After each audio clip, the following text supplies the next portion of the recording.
새벽 예배 이렇게 세 번째 시간까지 함께 해주셔서 너무나 감사드립니다. 힘든 여정인데 그래도 함께 해주셔서 감사드립니다. 우리 오늘 주시는 주의 말씀 함께 읽어볼게요. 우리 갈라디아서 3장에 있는 말씀 좀 보겠습니다. 갈라디아서 3장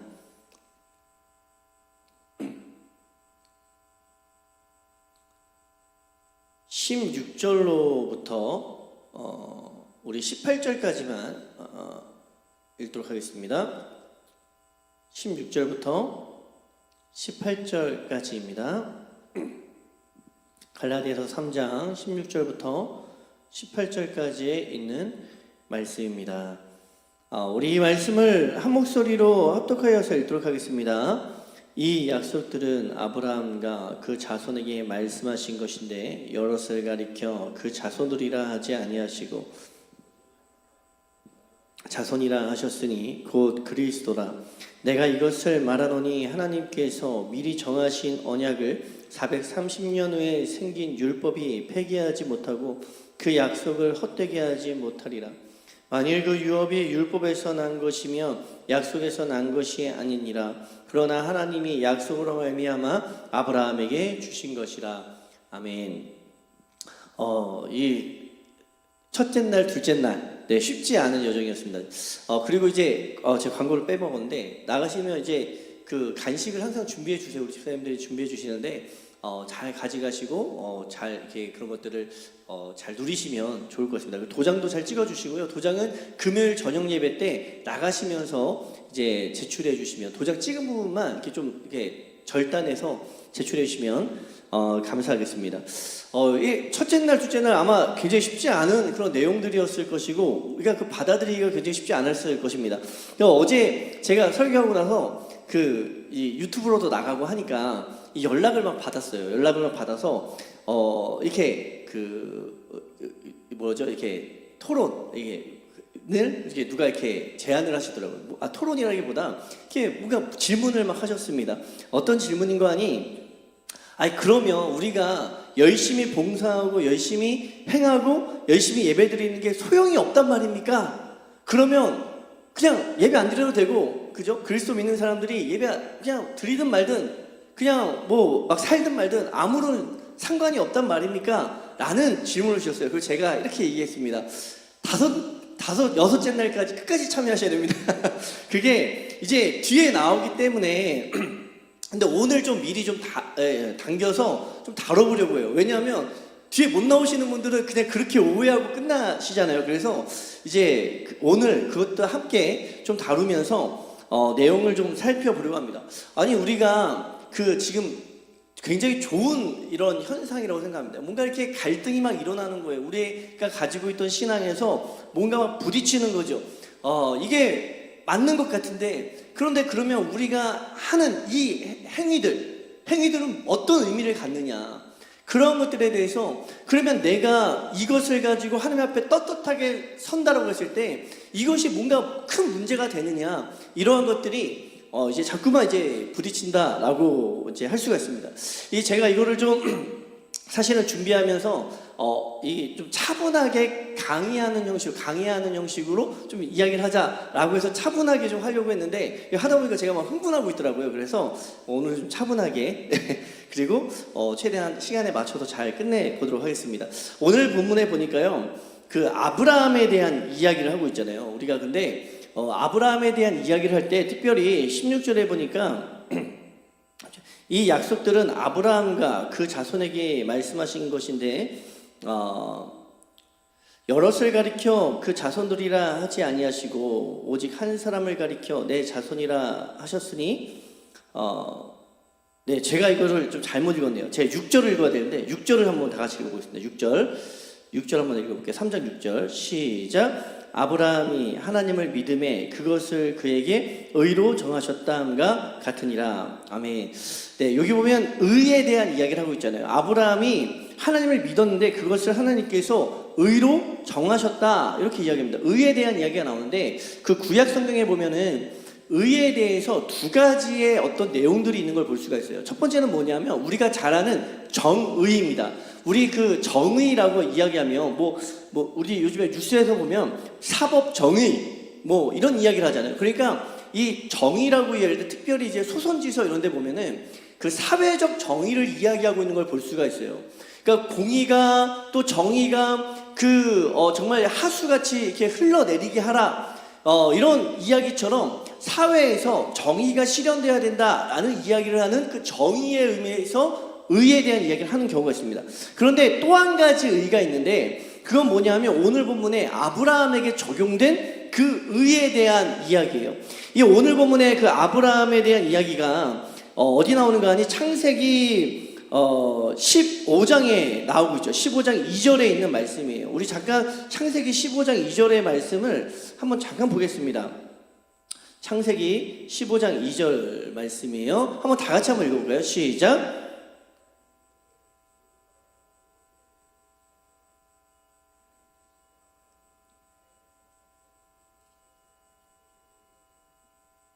네, 여기 보면 하나님께서 아브라함을 이제 그 갈대우르에서 이렇게 끌어내시잖아요. 끌어내실 때에 약속을 하시죠.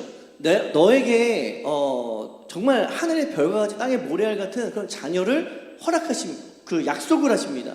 그래서 끌어내셨는데 아무리 시간이 지나도 자녀가 없는 거예요. 그러니까 이제 거의 아브라함의 나이가 100세가 거의 다 돼가는 상황이었죠. 15장에는. 그러니까 이제 정말 이 낙담을 하고 있었던 것 같아요. 그래서 여기 보면은 엘리에셀이라는 사람이 나오잖아요. 다메섹 사람 엘리에셀.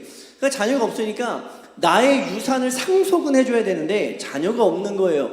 그러니까 누구를 하는가 하니 입양을 한 것으로 사람들이 생각을 합니다. 학자들이 다메섹 사람 엘리에셀을 입양을 한 것 같아요.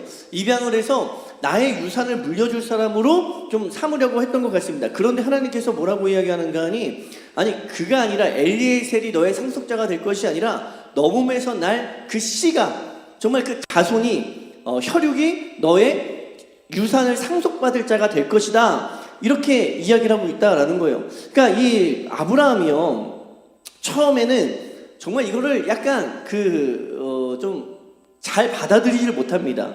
그래서 2절에 보면은 아브라함이 이렇게 이야기하는 거예요. 아브라함이 이르되 주 여호와여 무엇을 내게 주셔야 하나이까. 이거는 그러니까 정중한 어투가 아니에요. 굉장히 불평이고 이렇게 약간 비꼬는 것입니다. 하나님 벌써 주신다고 한 지가 언젠데 지금 또 헛된 약속을 하십니까? 또 헛된 약속을 하시려고 합니까? 그냥 괜찮습니다. 나는 이제 나이가 많고 더 이상 가망성이 없고 나는 이제 내 몸에서 날 생각도 안 하고 있습니다. 그러니 그냥 이 다메섹 사람 엘리에셀이나 잘 돌봐주십시오. 약간 이러한 뉘앙스다라는 거죠. 그러니까 3절에 하나님께서 그 이야기를 듣고는 아브라함이 또 이르되 주께서 내게 씨를 주지 아니하셨으니 내 집에서 길린 자가 내 상속자가 될 것입니다 라고 이야기할 때에 4절에 하나님께서 말씀하시죠.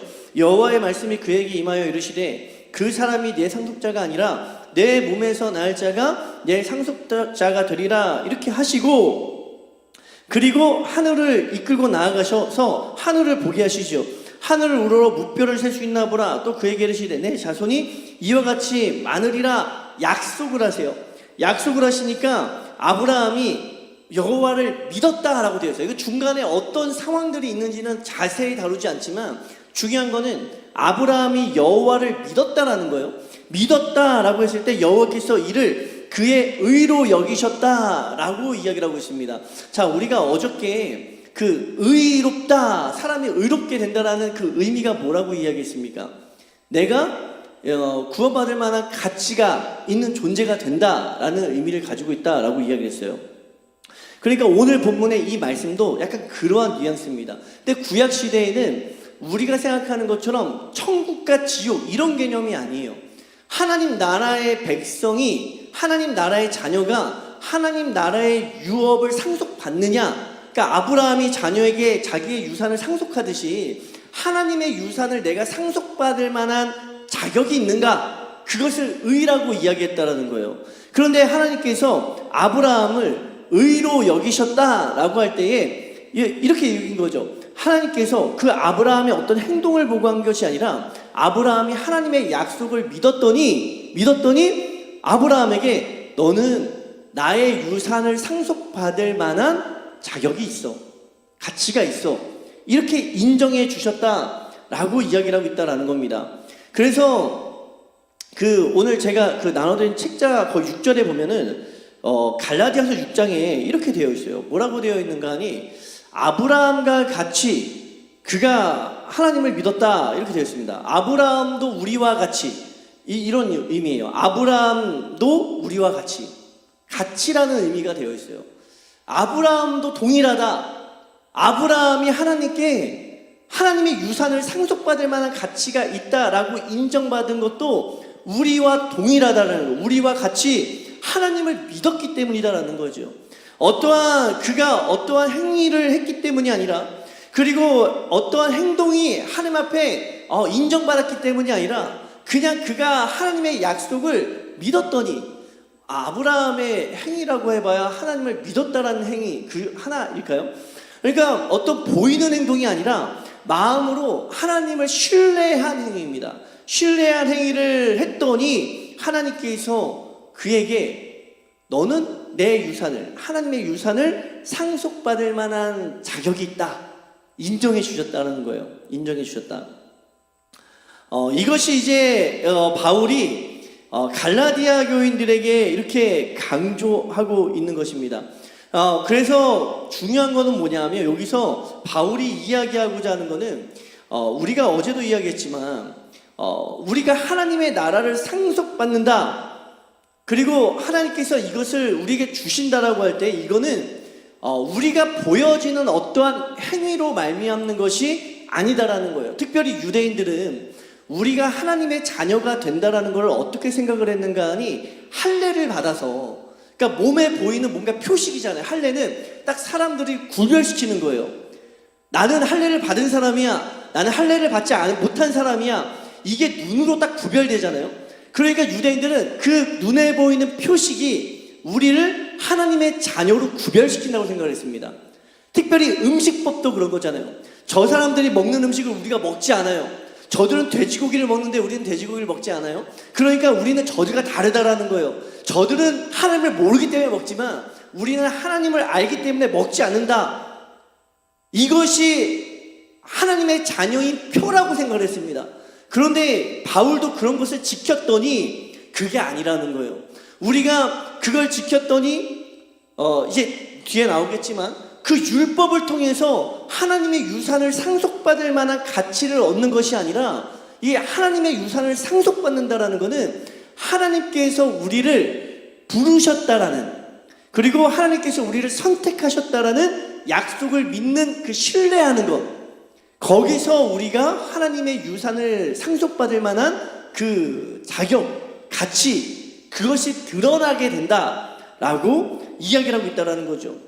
이게 무슨 말인가 하니 이런 겁니다. 로마서 4장 18절에 보면은 로마서 4장 18절에 한번 다 같이 읽어볼게요. 로마서 4장 18절 한번 다 같이 읽어보겠습니다. 시작. 아브라함이 바랄 수 없는 중에 바라고 믿었으니 이는 내 후손이 이 같으리라 하신 말씀대로 많은 민족의 조상이 되게 하려 하십니다.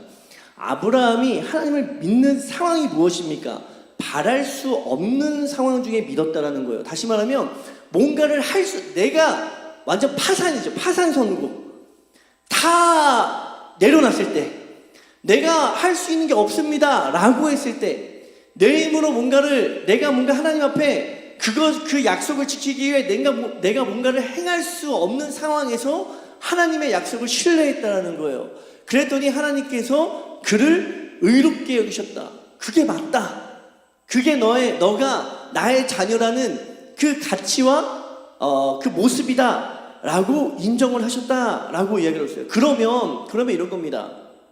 아까도 얘기했지만 우리가 행하는 것은 무엇입니까? 라는 거예요. 무엇입니까?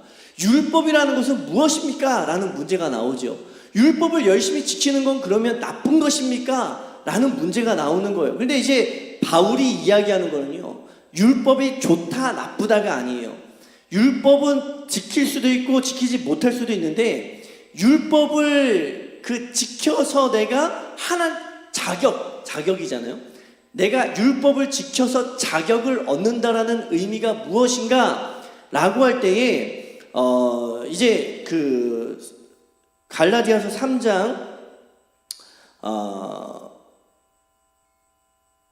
우리 13절 10절부터 한번 보겠습니다. 10절부터 한번 보겠습니다. 10절 한번 다 같이 읽을게요. 시작. 무릇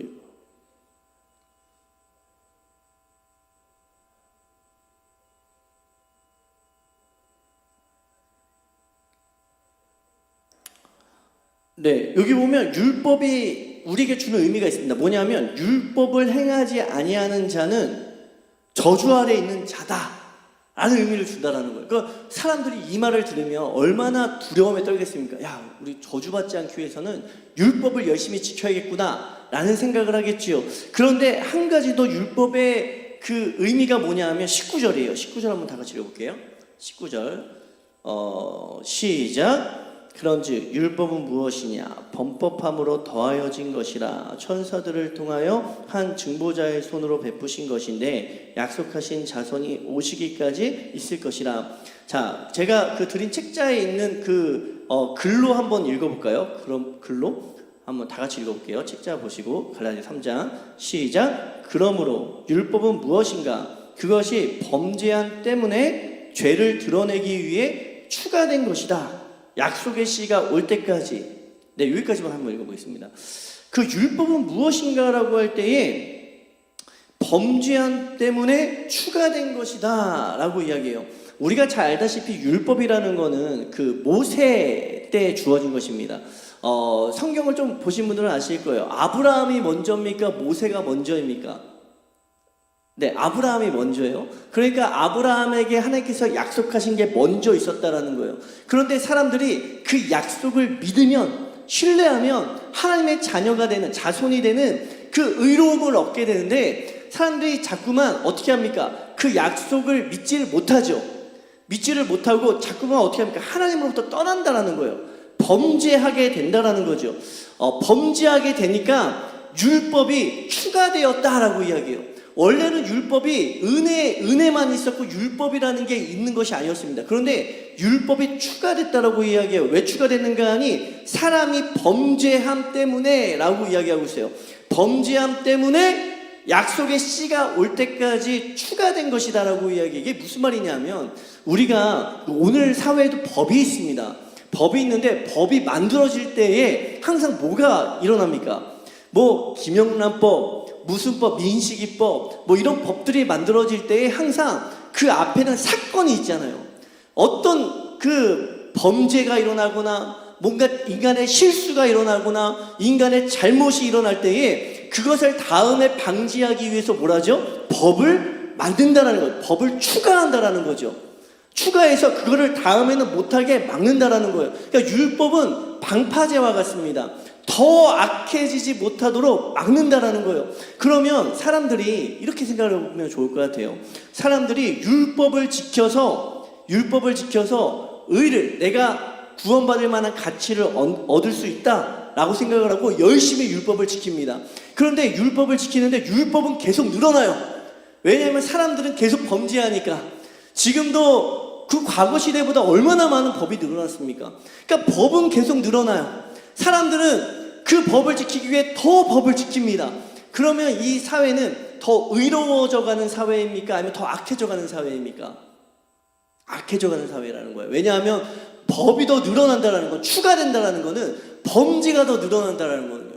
범죄가 늘어나는데 그걸 더 막기 위해 법이 생기고 법이 추가되고 어떻게든 법은 방파제와 같이 우리의 범죄를 막기 위해 추가되는데 그거를 지켜서 의로움을 얻겠다? 불가능하다라는 것입니다. 불가능하다. 그래서 우리가 죄송한 얘기지만 경건주의 운동이라고 있었어요. 경건주의 운동. 뭐냐면 우리가 그리스도를 믿었으니 경건을 이루어서 우리가 그리스도의 영광을 이루자, 완전한 몸을 이루자, 그런 운동들이 있었습니다. 그런데 그것을 주장했던 사람들이 다 어떻게 되었습니까? 우리의 참 기독교의 부끄러운 그런 모습들이지만 좀 지도자들이 안 좋은 모습으로 퇴장을 하는 모습들을 좀 보게 되었다라는 것이죠. 특별히 그러한 사람들이요, 그것을 주장하는, 율법을 이루어서 우리가 구원을 얻자라고 하는 사람들은 자기만 그런 것이 아니라 다른 사람들에게까지도 어떻게 합니까? 너도 나만큼 지켜야지. 그렇지 않습니까? 너도 나만큼 지켜야지. 너도 나만큼 지켜서 그 수준까지는 올라가야 의로움을 얻지 않겠니? 요구하겠지요. 더 이루겠지요. 그러면 그 짐을 나만 지는 것이 아니라 다른 사람들도 함께 지게 만든다라는 거예요. 그러니까 그리스도의 말씀에 순종하는 것이 기쁨과, 아까 그 바울의 인사가 무엇입니까? 은혜와 평강이에요. 그리스도의 말을 순종하는 것이 은혜와 평강이 아니라 짐이 되어버린다는, 율법의 짐, 율법의 종이 되어버린다는 거죠. 그러니까 율법이 나쁘다라는 게 아니라 이것이 어디서부터 시작되는가, 어떤 의도로 시작되는가가 중요하다는 거예요. 그러면 우리는 행위를 할 필요가 없습니까? 어제 누군가 질문한 것처럼. 그러면 우리는 막사로 되는 겁니까? 예배 열심히 나오는 사람은 뭡니까? 예배를 열심히 나오고 봉사를 열심히 하는 사람은 뭐가 됩니까? 이렇게 이야기할 수가 있어요. 그러면 그거에 대해서 바울도 당연히 우리보다 똑똑한 사람이기 때문에 알고 있었어요. 이 이야기를 할 때에 어떤 반응이 나올지를 알고 있었습니다. 그래서 갈라디아서 5장에 있는 말씀 잠깐 보겠습니다. 갈라디아서 5장.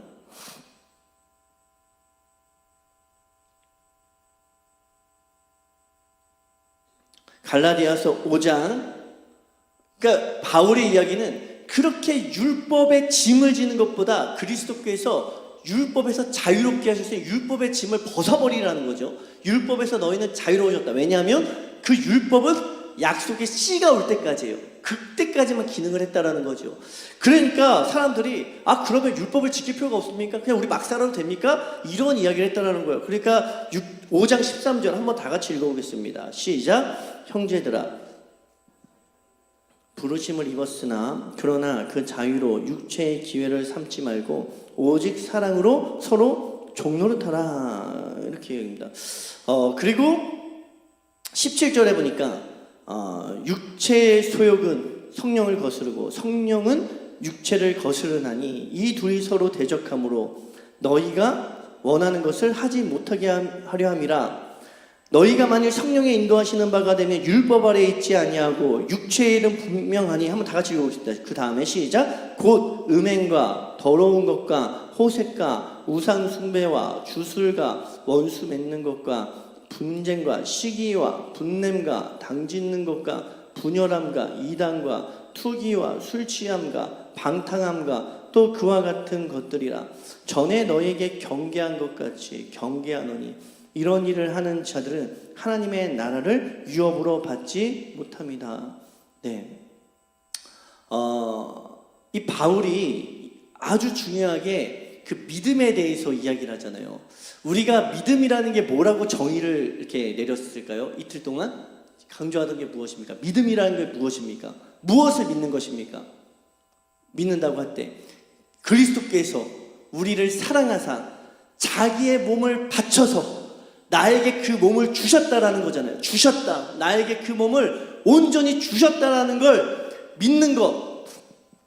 그래서 내가 의롭게 된 거는 나의 행위가 아니라 그리스도께서 나를 사랑하신 그 사랑으로 말미암아 내가 의롭게 되었다라는 것을 믿는 것이 믿음이다 라고 이야기를 했어요. 그런데 이제 어제까지 이야기한 건 이거예요. 율법을 열심히 지켜서 내가 이걸 통해서 하나님께 설 수 있는 자격을 얻겠다라고 하는 사람은 그 그리스도께서 십자가에 죽으신 사랑을 무효화시킨다라는 거죠. 무효화시킨다. 왜냐하면 그리스도의 사랑으로 충분하지 못하니까 내가 더 하나님 앞에 설 자격을 채우겠다라는 거예요. 그리스도의 사랑이 부족하기 때문에 내 행위로 그 자격을 얻겠다라고 하는 것, 그것이 반복음이다, 반복음적이다 라고 이야기를 했다는 거죠. 근데 이거는 율법을 지키려고 하면서 그렇게 하는 거잖아요. 그러니까 다른 사람들보다 내가 더 하나님 앞에 설 자격을 얻겠다라는 그 모습에서 나타나는 거죠. 그러니까 우리가 똑같이 선행을 행할 수 있습니다. 선행을. 근데 똑같이 선행을 행하더라도 어떤 사람들은 내가 이걸 가지고 사람들에게, 반면에 어떤 사람은 이거는 어떤 마음인지 우리도 100% 공감하지 못하겠지만 정말로 주님께서 나를 위해 죽으신 그 사랑, 주님께서 나를 사랑하셔서 자기 몸을 바쳤다라는 그 사실을 믿음에서 발생한 선행이 있을 수 있다는 거예요. 같은 모습인데 이게 시작점이 다르다라는 걸 의미하고 있습니다. 그런데 반대의 경우도 있죠. 반대의 경우도 있습니다. 주님께서 나를 위해서 다 죄를 용서해 주셨어? 그러면 막 살아도 되겠네. 그러면 이제는 우리는 죄를 짓고 회개하고 이러면 되겠네. 오늘날도 그런 사람들 있잖아요. 나의 신앙을 어떤 그 예수님의 속죄에 정당화시키는 사람이 있습니다. 그냥 유튜브로 예배 드리면 되는 거예요. 나도 개인적으로 신앙생활 열심히 하고 있습니다. 왜냐하면 그리스도께서는 나를 사랑하시고 어디서든 예배에서도 받으시는데, 당연히 어디서 내가 예배하든 나는 주님을 사랑하고 내 스스로 신앙을 잘 지키고 있습니다 라고 주님의 속죄에 내 행위를 정당화시키는 사람이 있습니다. 그런데 바울의 이야기는 그거예요. 너가 믿음이라는 게 무엇이냐? 하나님 주님께서 나를 사랑하셔서 자기 몸을 바친 것, 자기 몸을 나를 위해 준 건데, 그거를 아는 사람은 율법의 행위를 통해서 하나님 앞에 의롭게 하려고 하는 그 모습도 포기하게 되는 것이고 내려놓게 되는 것이고, 그 사랑이 너무 완전하니까, 그 사랑이 너무 완벽하니까. 그리고 반대의 경우에도 그 사랑이 너무 완전하니까, 그 사랑이 너무 나를 위한 사랑으로 다가오니까 어떻게 됩니까? 내가 막 살아갈 수가 없다라고 이야기하는 거예요. 막 살아갈 수가 없다. 그러니 이게 우리가 오늘날 신앙적으로 봤을 때, 내가 열심히 하는 이것으로 인정받는 게 반복음적이라고 라는 걸 받아들이기가 힘들잖아요. 당연하다라는 거예요. 당연하다. 이걸 받아들이는 게 사람들이 어렵습니다. 왜 그렇습니까? 바울도요, 그렇기 때문에 이거를 나는 변화했어 라고 이야기하지 않고 어떻게 합니까? 나는 살았다라고 이야기해요. 내가 복음으로 살았다라고 이야기하죠. 다시 말하면 나는 육체는 죽었습니다. 죽고 다시 살았다라고 이야기하는 거는, 이거는 조그만 변화가 아니라 완전히 다시 태어난 걸 이야기하고 있는 거예요. 그러니까 오늘 우리가 새벽 예배를 드렸다고 해서 우리가 이걸 완전히 이해한다고 생각하지 마십시오. 우리의 습관과 우리의 생각과 우리의 신앙은요, 이 땅에서 길러진 것들이에요. 이 땅의 것들입니다. 그러니 주님의 복음이 우리와 아까 육체의 소욕과 성령이 부딪힐 때에 이것을 받아들이고 이해하는 게 얼마나 어렵겠어요.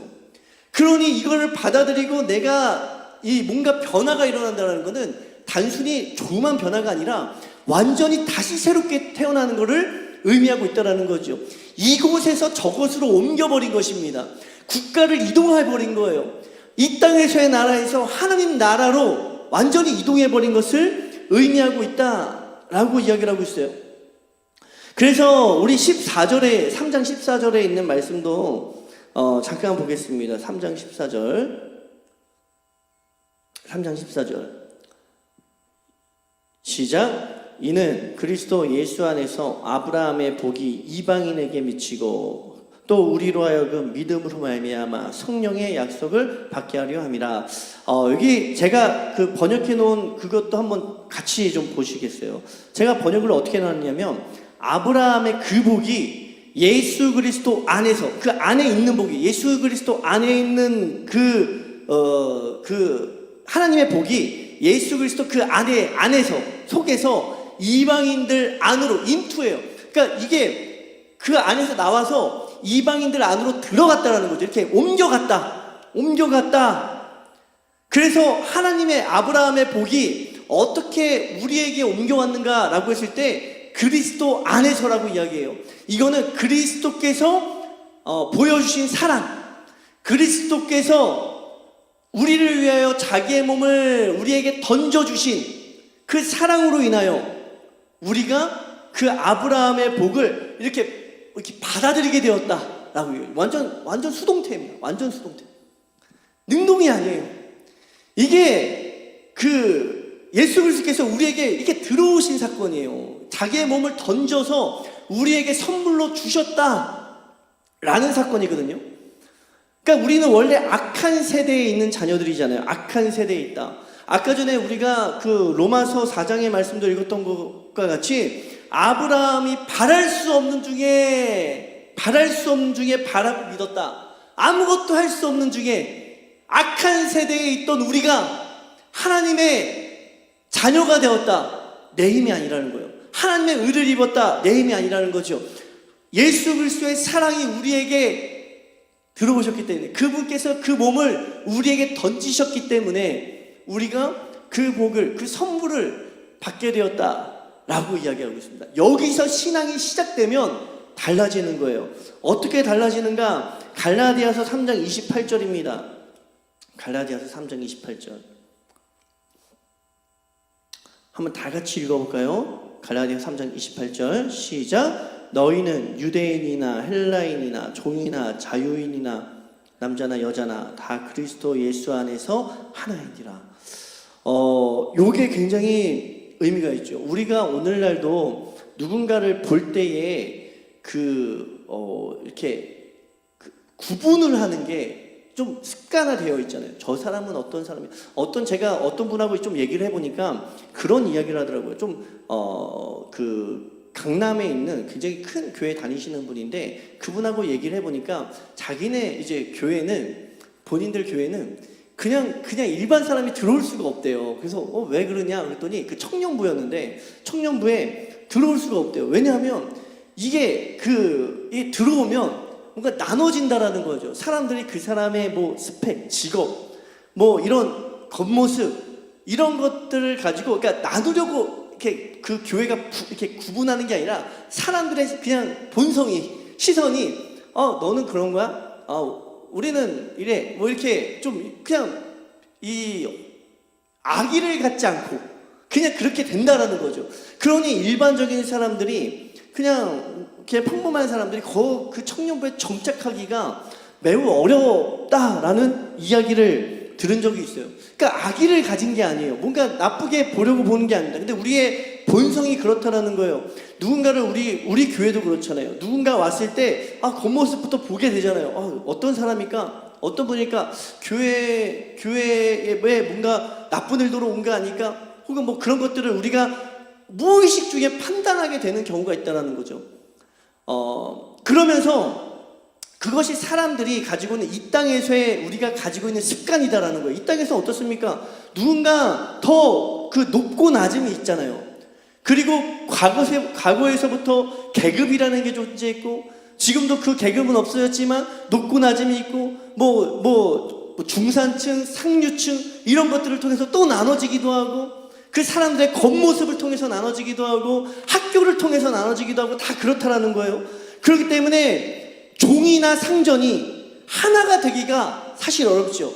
교회에서 우리가 하나입니다 라고 이야기할지라도 그것이 우리가 가능합니까? 우리 그런 완벽한 교회를 어디서 볼 수 있습니까? 그런데 이 갈라디아서에서 바울이 이야기하는 건 이거예요. 너희가 유대인이나 헬라인이나 종이나 자유인이나 남자나 여자나 다 그리스도 예수 안에서 하나가 되는 것. 이거는 억지로 우리가 그냥 당신은 나와 하나입니다, 이게 아니에요. 정말 나와 당신이 동일한 사람입니다. 바랄 수 없는 중에 하나님의 은혜로 하나님의 자녀가 된 사람입니다. 당신이나 나나 악한 세대에 있었던 사람입니다. 이거를 인정하게 되면 그 안에서 하나됨이 일어난다라는 거죠. 진짜 하나됨. 이거는 사람의 힘으로 하나 될 수 없는 하나됨입니다.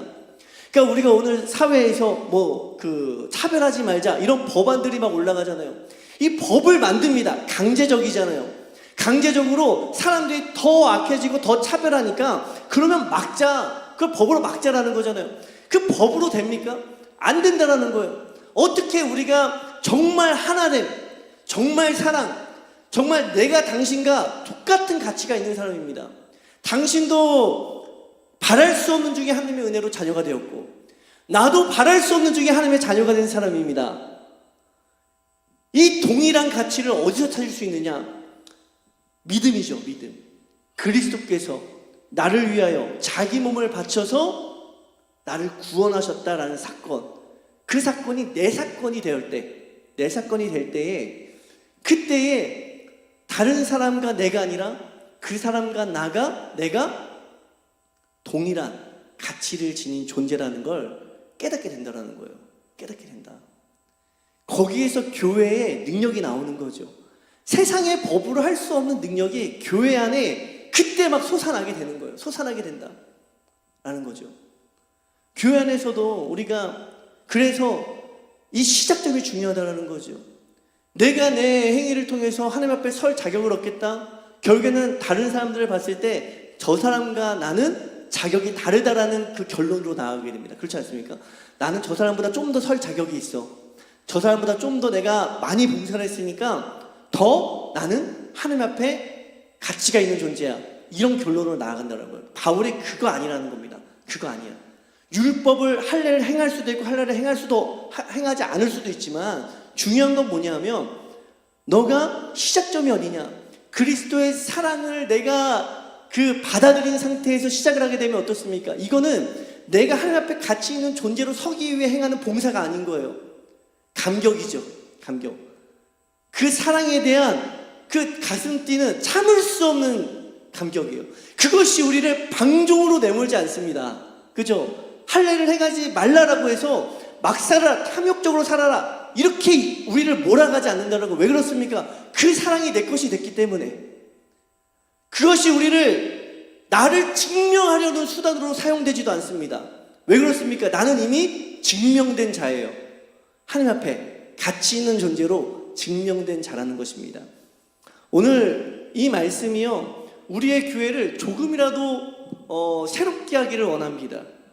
우리의 교회가 이 세상에서 정말로 그 빛이 되는 교회가 되기를 위해서는, 그리고 하나님의 복음으로 세워지는 교회가 되기를 위해서는 그 소수의 사람이라도 이 마음을 가지고 살아가는 거예요. 이곳에 계신 새벽 예배에 나오신 분들은 불행하게도, 불행인가요? 첫 번째 그 사명을 받은 자들입니다.